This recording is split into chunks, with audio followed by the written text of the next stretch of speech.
My name is Brittany, and today I'll be sharing my analysis on Mary Lawson's Crow Lake.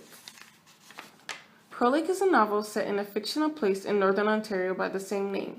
It resides few, which include Katie Morrison and her family, her two older brothers Matt and Luke, and her little sister Beau. However, her parents die in a tragic car crash and leave their eldest son, Luke, to step up as the main caregiver. Now, many years after the death of their parents, the children are grown up, especially Katie. Katie now lives in Toronto as a biology professor with a successful boyfriend. When her brother Matt sends her an invitation for his son's 18th birthday, advising her to bring someone of her choice, she struggles to tell her boyfriend Daniel, and she fears to introduce her past with her present. Why is Crow Lake a great piece of literature? Well, Mary Lawson was able to create a novel that pulls readers into the gripping story, with the critical commentary that Darwin's theory is portrayed in the novel, the universal truth that despite where you are now, your past is what makes you who you are, and Lawson's great use of imagery to set the atmosphere of the book.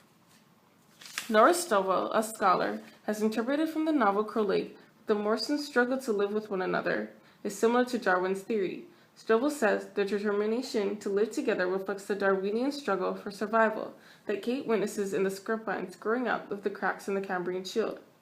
Darwin stated that there is a continuous struggle for existence, also known as survival of the fittest. This is shown in Crow Lake as the family struggles to make the decision of who will go to school and who will go to work. Ultimately, the person who ends up finishing school will be the one to strive in the future. This is another reason why it's a great piece of literature, because Stovall made a connection between a big discovery in history and the novel.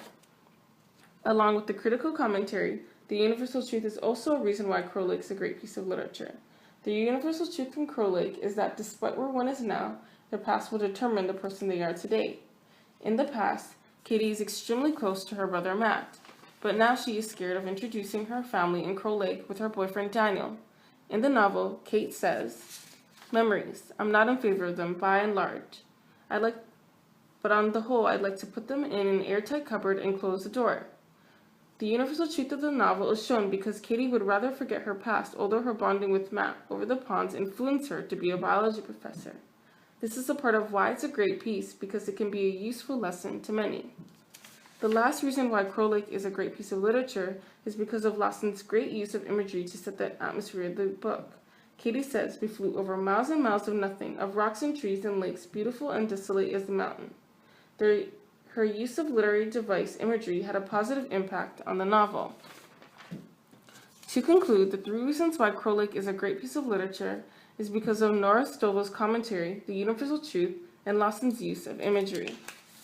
Something that we can all take from Crow Lake is to not forget where you're coming from, regardless of who you are and your past. Once you forget, you're in hopes of having the same self versus self conflict Katie had. That was my paper slide. Thanks for watching.